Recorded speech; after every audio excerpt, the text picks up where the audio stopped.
All right, we're coming to the closing of day 3, but before we get there, we have one more panel. And you know, we always save the best for last. And I say that because George is sitting next to me, right? Thank you. So George is from Auto Trader. He's going to be one of our panelists for today. We're going to be addressing the digital divide in Africa for a just smarter mobility. And it's going to be moderated by Gad. Gad's with us on the line. Gad, I'm going to leave you to it.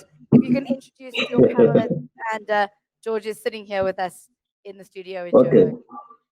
Thank you very much. Hello, everybody. Welcome to the last panel of the summit. My name is Gada Shabo. I'm the lead moderator for African EV, that is African New Energy and Vehicles.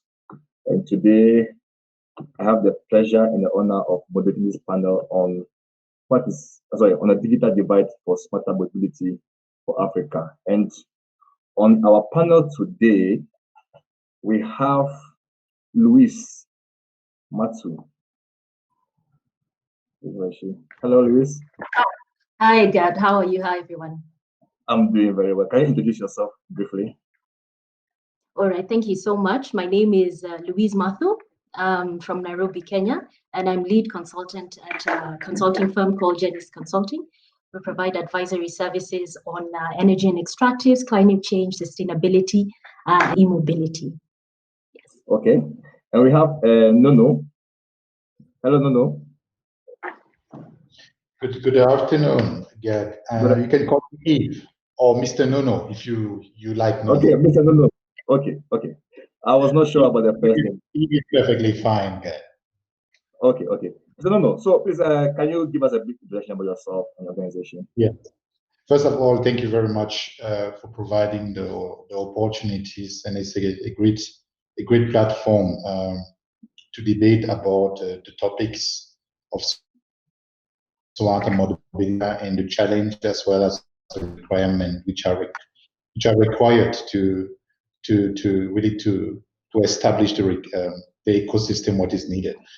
My name is Yves Nono. I work for a German company, supplier named Bosch. I am responsible for mobility solution for the region Africa. And this is my first role. In my second role, I'm also responsible as regional president for the automotive aftermarket business for Bosch in Africa. And it's a pleasure to meet. Pleasure is mine. And our last panelist, all the way from the studio in South Africa, George. Hi, Gad. Really good to be here. Thank you very much for having me on the panel. My name is George Mini. I'm CEO of Auto Trader, South Africa's leading online marketplace.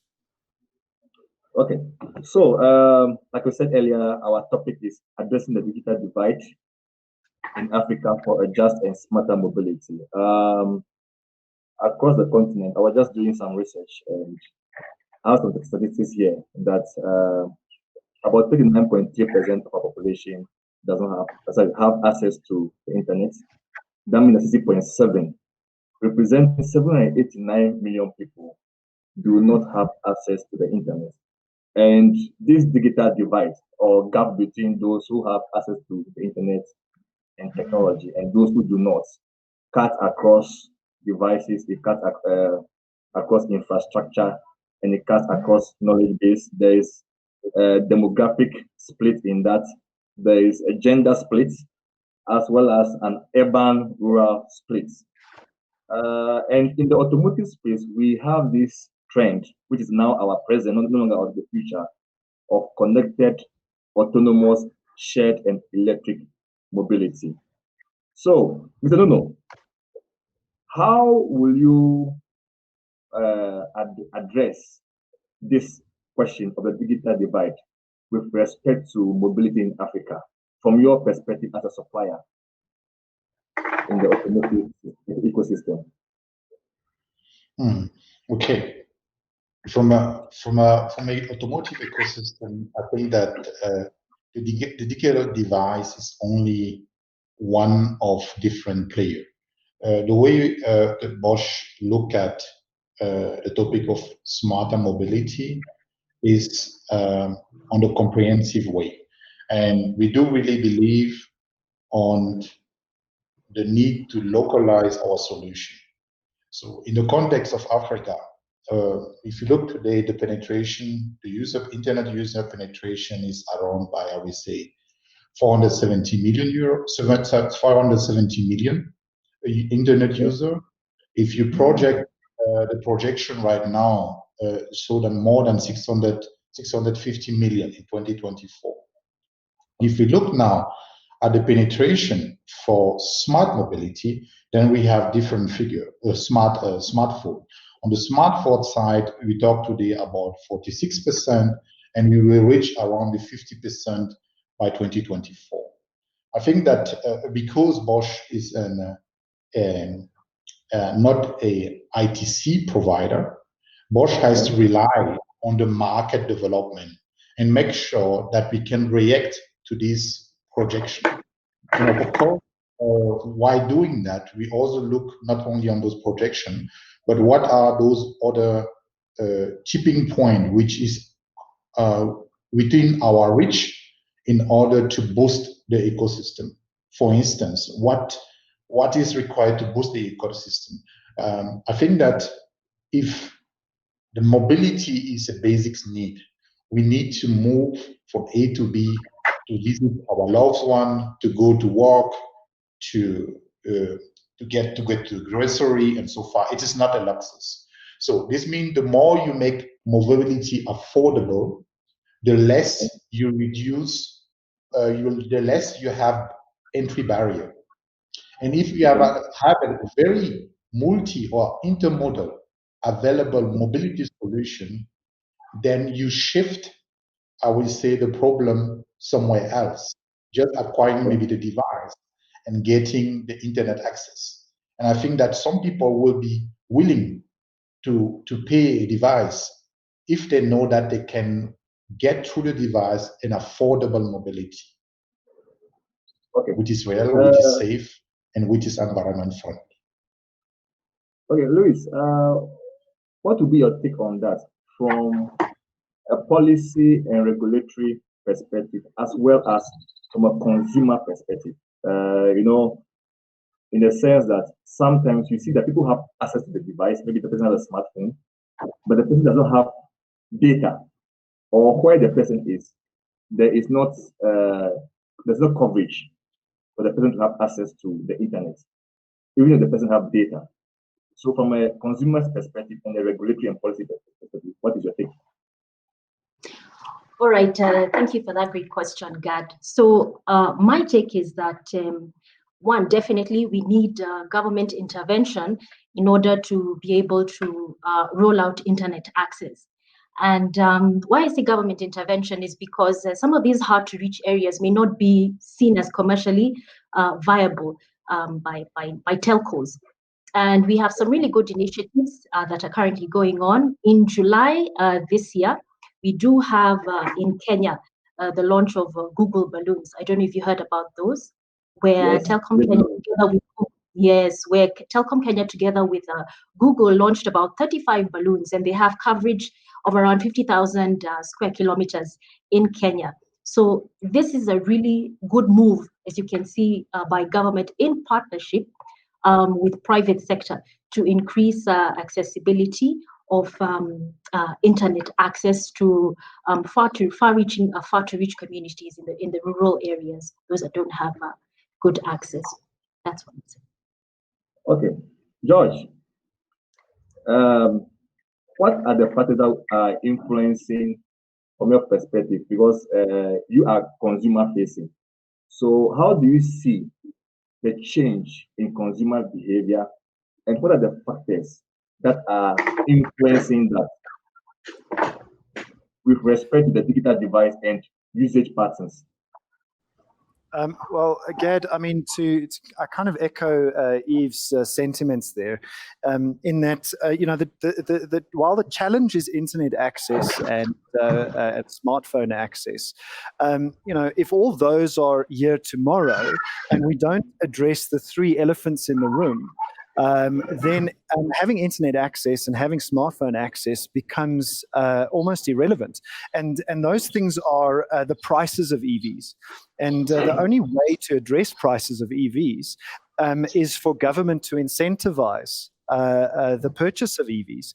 Not only incentivize the purchase of EVs, but also incentivize the driving of EVs. Unless that's addressed, internet and access to smartphones becomes a bit of a moot point. And then the other side of the same coin is consumer education. We found out yesterday that while consumers know a lot about EVs, there are a few areas that the engineers are not moving fast enough, and consumers need to be educated around range, around charging and lifestyle behavior. So I think those are things that are as important as the access to internet or access to smartphones. And the digital divide might get smaller, but then you get no access to EVs. Okay. At this juncture, I want to remind our audience that if you have any questions for any of our panelists, please post them on the chat, and I will definitely relay them to each of them. Now, you raised very important points about price, about driving, internet driving and buying, then also about consumer education. But I want to focus on price. And with respect to price, I want to zero in on the taxes when it comes to EVs. In our role as African EV, we did notice a certain pattern of behavior. Most African countries don't have, let's say, a separate policy or tax regime when it comes to EVs. For example, my country, Ghana, we don't have that. Nigeria doesn't have that. Kenya, for example, I know that the prices, the taxes for EVs are less than that of, let's say, the other imported vehicles. Luis, you are the legal expert. How do you think we can go around solving this problem? Because when we talk to the government and the officials, there seems to be an unspoken consensus that, EVs for Africa 2030 minimum before we reach mass markets. So that drives their decision making. All right. So one thing I'll say, and something that did come out, I think it was on day 1 or day 2, is that in government there also needs to be synergies between the different departments. For instance, transport department and energy department, because if we're talking about EVs, that's electric vehicles. We're talking about the necessary infrastructure, the roads. Say you're going to have your electric trams. And what I can see from my own experience in Kenya is that sometimes I find a disconnect between the different ministries. You go to transport and say, transport ministry says, we only deal with this up to this point. The energy ministry says, no, we only deal with this up to this fine point with regard to electric vehicles and their place within an energy efficiency. So I think we need concerted effort from ministries in government to be able to come up with policies that can fully and adequately meet the direction in which mobility is going, which is a smarter mobility way, the EV way, smart 2 and 3 wheelers, e-wheelers. So that's what I can say with regard to policy. We also had a very good point that's been raised about awareness. And I think we have a problem within the African continent. I can talk about Kenya and East Africa, in that whereas people may be aware about something called electric vehicles, I think we still need to create a lot more awareness about what are the benefits of electric vehicles, right? We need to also incentivize them, and tell them about the incentives. We have 10% less import tax on electric vehicles. Yes, but the challenge again is, do we have a supporting infrastructure? Do we have the charging ports and the charging stations? Right now, you'll find them largely at the malls. You wouldn't find them possibly installed in too many other places. So I think it's a concerted effort that needs to be made right across the board within public sector as well as private sector. Get it right down to the grassroots and have everybody involved in this conversation. No. What is your take from your perspective? I mean, I can only echo on Louis' statement. It's a combination of different ingredients. If we think about holistically, if we look up a developed country such as Germany, you can imagine that even Germany has incentive, governmental incentive about EV. Norway, Sweden, which are in the pole position in terms of EV penetration adoption, even those countries have a clear scheme to boost the EV penetration. So therefore, for me, this means we as an emerging market, an emerging continent, it is the absolute, it is key that the governmental willingness is there, and that we translate this political willingness into the required policies, regulation, in order to facilitate the AV penetration. And infrastructure was mentioned by Louise. This is key. Yes, we need to look into that. Even in terms of infrastructure, if we take the example of somebody living, if you stay with Nairobi, in a reach of 50 kilometers, if he has an EV with a reach of 150 kilometers, maybe he doesn't even need to have public charging infrastructure because he can charge at home. Now the question is, if this mobility user are aware about what is mean charging at home, what he need to charge at home, is the mobility user that he can even finance his own charging at home over solar energy, over grid, and not taking that from the grid. So I think that education, skill, awareness is key, like Louise has emphasized. And I will even take it to the next level. If we talk about skill, once you have purchased your car will also, the maintenance interval for EV is quite different to the ICE, and it's not so frequent. However, you need to have the possibility to maintain and to service this vehicle in an affordable way. This means you need to skill up as well, 1 or 2 or 3 mechanics around. So this means those are some fundamentals, right? Okay. I Infrastructure, will agree. Policy and regulation. Whoa, there's some noise I'm hearing in the background, but I will agree with the points that you have all made. But I will also add that one thing that most people don't seem to be talking about is standardization. Okay, because without standardization, I've heard through a lot of the panels people talking about charging stations. I always wonder, what is a charging standard that we are going to use? Somebody may use CCS1, somebody may use CCS2, somebody may use GBT, somebody may use CHAdeMO. It becomes a wild, wild west. So that is a problem. Now, George. Do you allow me to comment on that?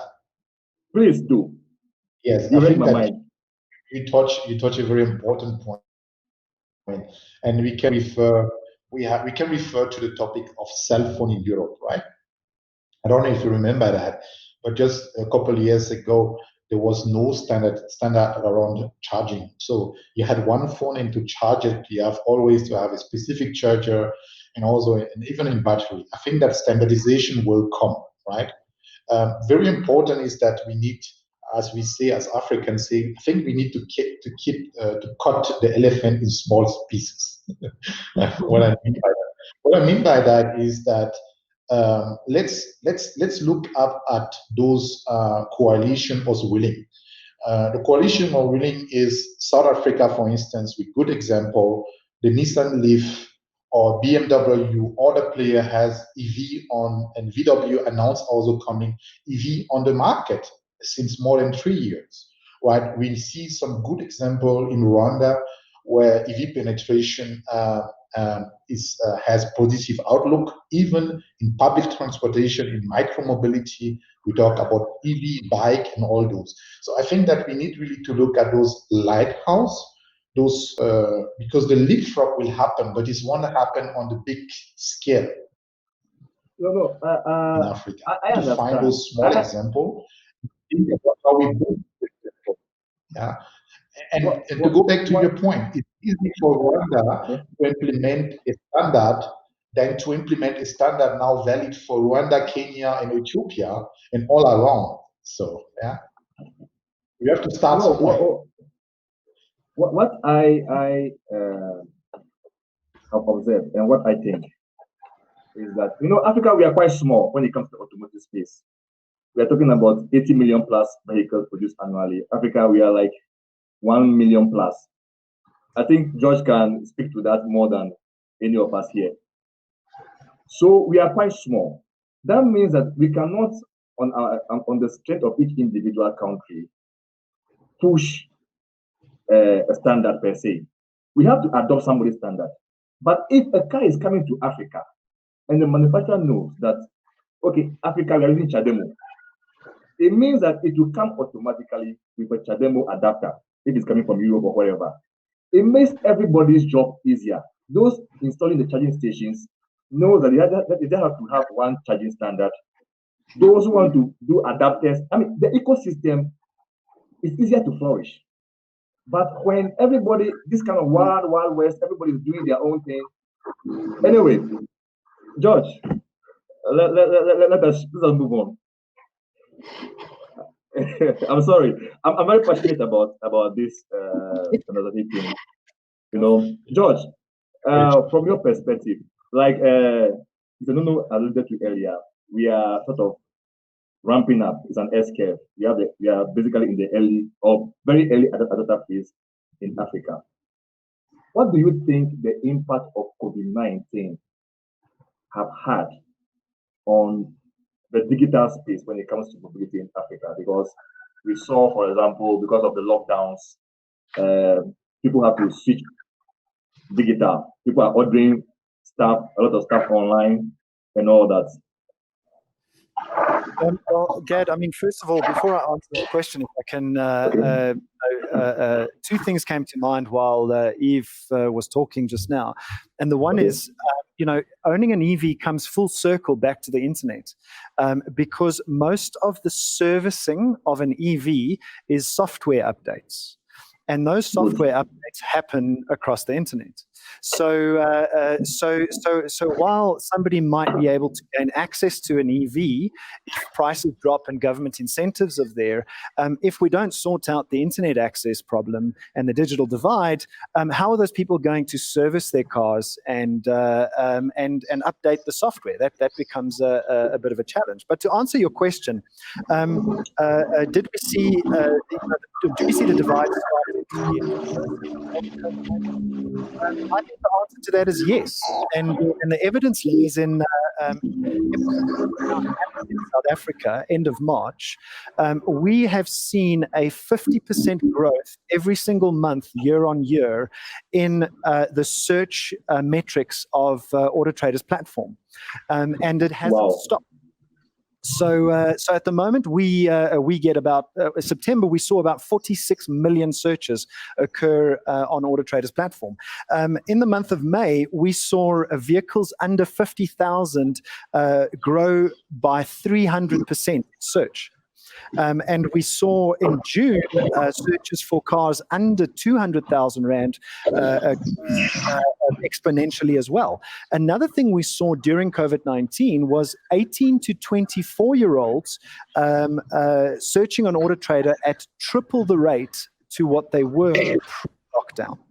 So all of that tells me that COVID-19, the lack of feet through a retailer's floor, forces the user to go online, which means that those who don't have access to the internet just fall further and further and further behind. So the answer to your question in the end is yes, COVID-19 is going to cause the digital divide to get wider if we don't address it. Okay, now speaking from your statement just now, or your answer just now, you did say that 18 to 24-year-olds. There's a phrase in Africa. I don't know whether it's common in South Africa. Born before technology and born after technology. The generation you just mentioned, are born after technology. Okay, there is a generation Yes, that I believe. they're born into technology, but if they don't have access, it doesn't matter that they're born into technology. Okay, now what I mean by that is, in my introduction, I did say that the digital device, it comes out in terms of having access to an internet-enabled device. We also present in the form of infrastructure. So maybe you don't have internet service where you are. We also come in the form of information. In other words, the ability to use the device. So somebody has a smartphone, is connected to the internet, but the knowledge to use it is not there. Now, how do we solve that problem? From the data, it's clear. The 40 to 60-year-olds, they are now sort of trying to figure out this whole internet gimmick, if you will. So this is a question to the panel. How do we address that?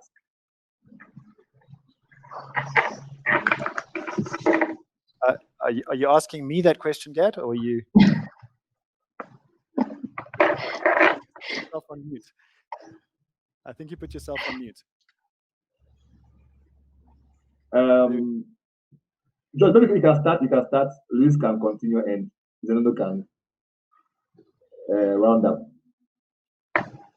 Hello? Can you hear me? Yeah, sorry, Gad. Yes.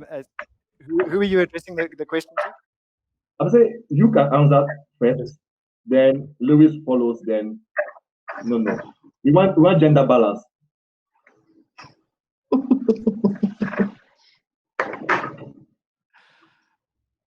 Well, I mean, from my perspective in South Africa, how do we address it? I mean, I think there's, the access to EVs and access to the internet, and this is what I said right at the beginning. It's not, so addressing it is I suppose, simple, but it's as simple as bringing data costs down.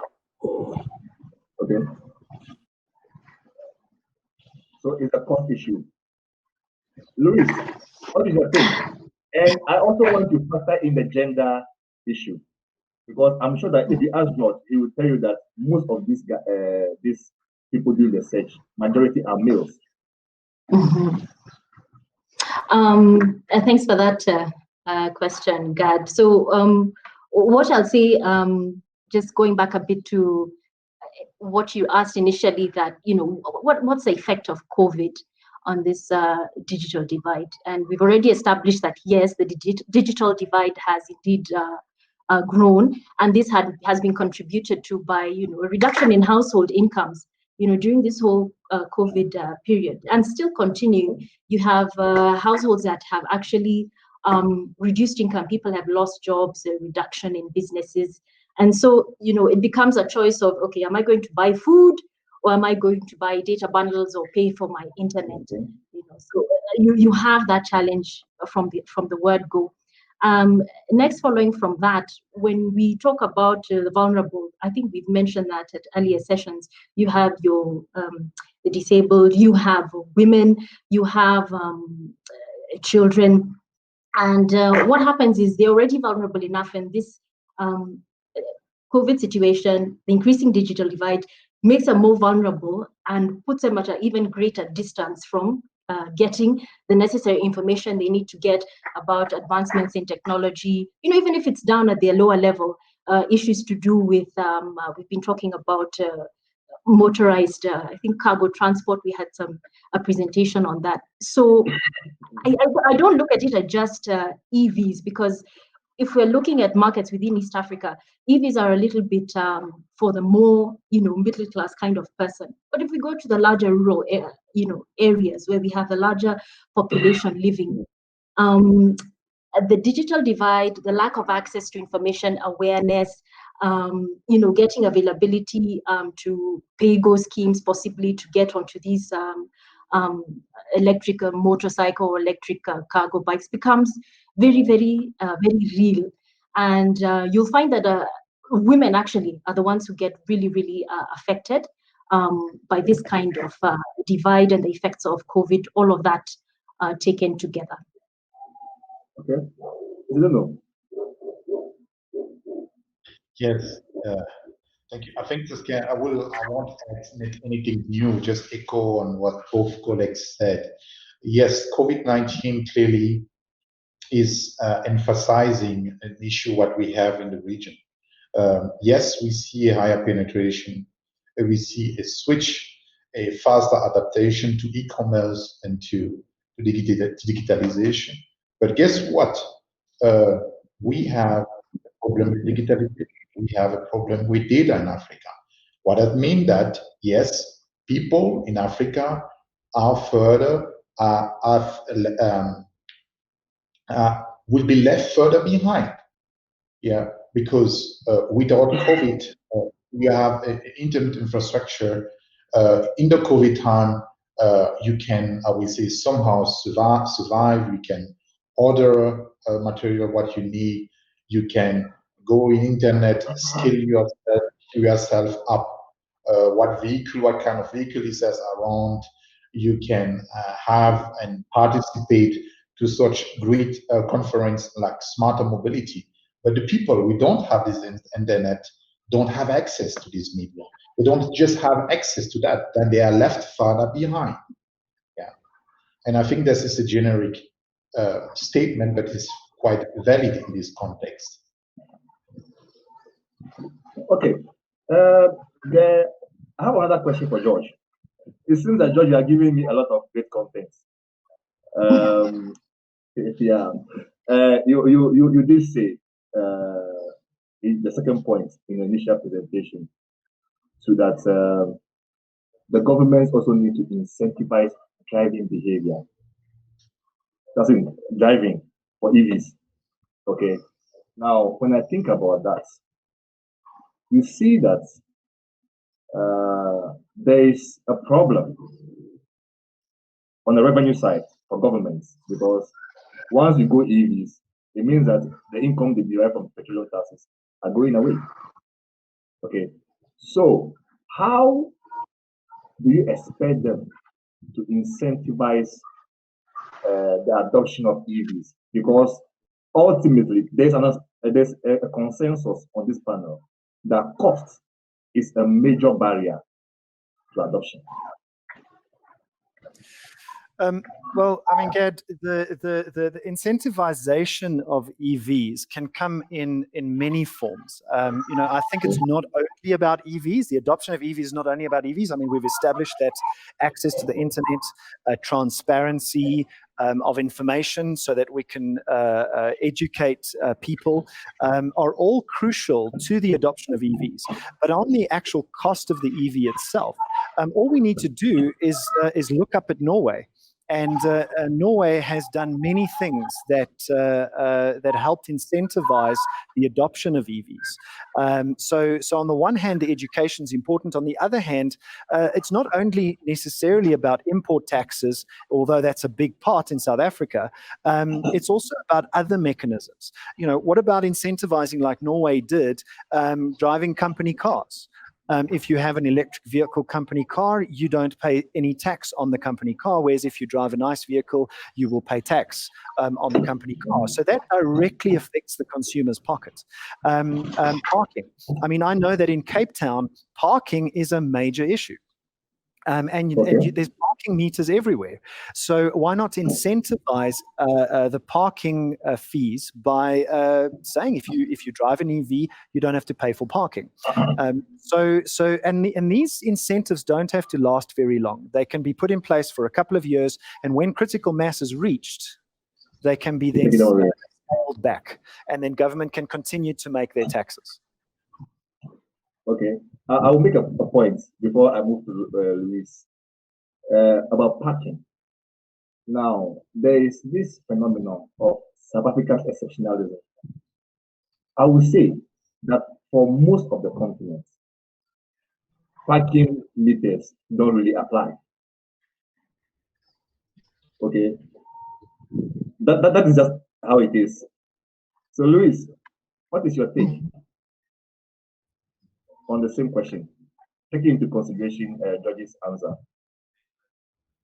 All right. In fact, as John was speaking, I was thinking about the parking situation. As you've heard from other speakers, Nairobi has a lot of congestion, lots of vehicles. We have this disease where everybody wants to drive a big car, you know, a 3000cc one person. So I actually thought about parking, that for cities that are heavily congested, Nairobi, Kampala, we can have incentivization schemes where, you know, you have a parking for free, maybe for a certain number of days for EVs, perhaps, or you can have, you know, reduced parking fees. I actually did think about that, and that can be a very good way. Right now, like we have mentioned, we have a less tax that can be paid 10% than you would for an ICE. Yeah. There are other things that we can do to actually incentivize further.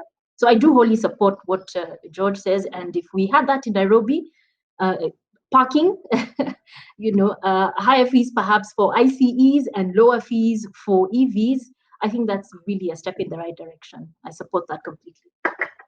Okay, I think we have some questions from our audience coming up. Vehicles are increasingly autonomous, and Africa's fleet is comprised of used imports, very important. In a number of years, the technology will be with us. How would these new vehicles cope with? Is that, I think, parking in particular? I think that's what the person wanted to say. So, I don't know.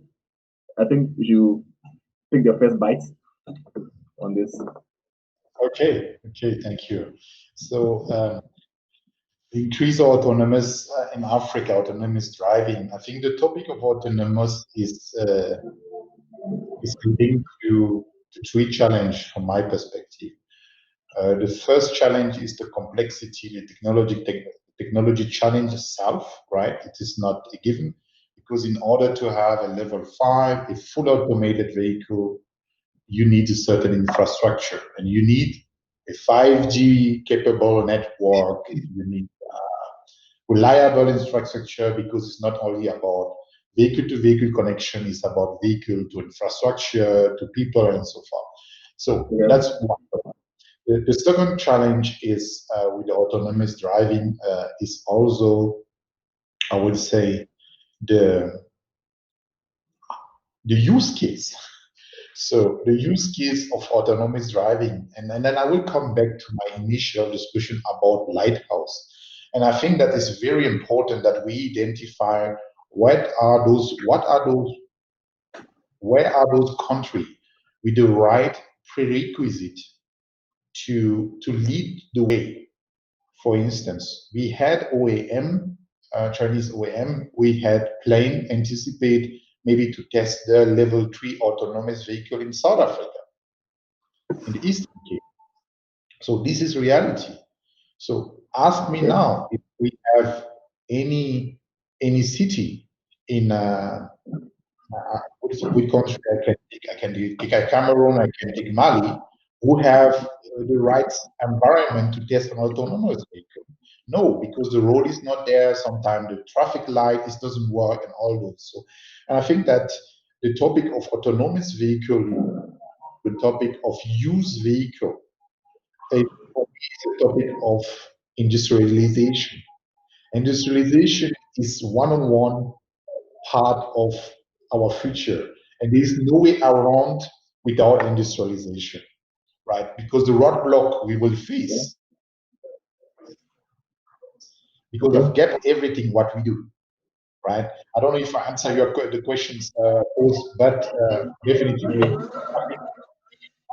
when we do lobbying, that we have a comprehensive agenda, that we talk about not only about EV, but we talk about the infrastructure, we talk about the skill, and we talk about, and we have this dialogue in a sustainable way.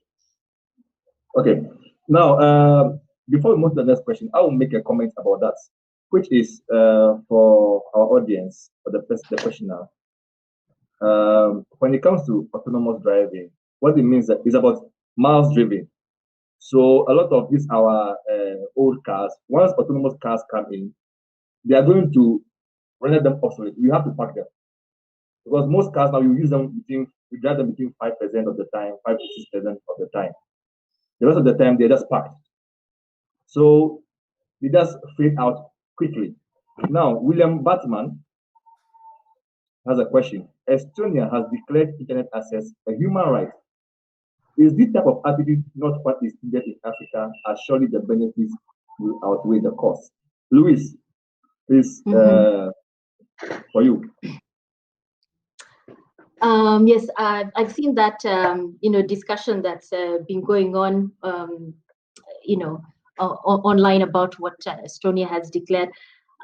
I think declaring something a human right and being actually able to enforce it can be quite a challenge, especially for us here on the African continent.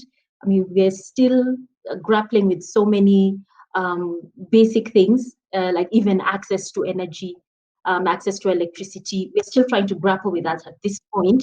So I do see and appreciate the what's the word? What is intended to be gained by this, and indeed there are benefits. However, now the enforcement and practicability of it, for me, I see it as a little bit for a challenge for African countries at this point, especially in sub-Saharan Africa. Yes or no? Are they right? Are they right? Is it a fundamental right? Is it a fundamental right? It's not yet been declared to be so, because from a legal perspective, this is fundamental right. Okay, Rhoda Bekele has a question for the panel. In the context of the rural part of the continent, what do you think are crucial steps that can be taken to lessen the digital divide? George? Gad, I think it all comes down to access to the internet, and it might link to the previous comment by Mr. Bartman. Access to information and access to the internet will accelerate even EV buying in the future. It will accelerate online shopping. It will accelerate many things. So when I read the word crucial steps, I think the first step is access to information, because you can imagine, access to the internet is also self-education. There is so much information in the world that you don't need to go to a university today to become smart. You just need to go onto the internet. So in terms of crucial, access to the internet. You made a comment. I don't want to follow up on that about access to information. Just yesterday, we were in a government institution here in Ghana. We just needed some information, data. And what the official told us was we have to write officially to the agency. Then after the agency will review the request, the basic data, review the information. Then after reviewing the information, before they will approve it or not, and if they approve it, they will determine whether to give us all that we are asking for or not. Luis, you are the legal brain. Mm-hmm. How do we change the attitude of our agencies and governments towards data? Because as I'm here, I can go to a website and I can tell you the number of cars sold in America. I cannot get that information in Ghana. I have to, any other African country. I don't know about South Africa though. It's like pulling the teeth, or I don't know. It's so frustrating. What I can say is that access to information is indeed very critical, and it's important, because when people have access to information, then they know what they should be agitating for from their leaders, be they political leaders at the national level, at the county level, at the sub-city level. And this can help to drive the change, because I think if we wait for a top-down approach, from government, from policy leaders downwards, I think we might be waiting for a very, very long time. So what we need is engagement between public and private sector. We need academia, we need private sector, we need the normal communities, me and you in the society, to actually agitate for what it is we need to be able to move towards this smarter mobility, electric mobility future that is a reality. That train is not coming. It's already, as it were, it has already left the station. So we really need to get prepared. And you and me having access to that information through forums like these can then be able to engage policymakers at a more informed level.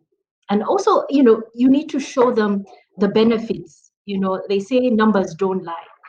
So we need to actually present a good business case. We need to show what the benefits are, even to revenue authorities, for instance, to get buy-in from government, from state agencies. Okay, thank you very much, Luis. Thank you very much, Mr. Nuno, and thank you very much, George. I think I really enjoyed the panel. I'm sure you can see for my follow-up questions. Everybody, see you next year, God willing. Bye-bye. Thank you very much. Thank you. Bye-bye. Bye-bye. Thank you.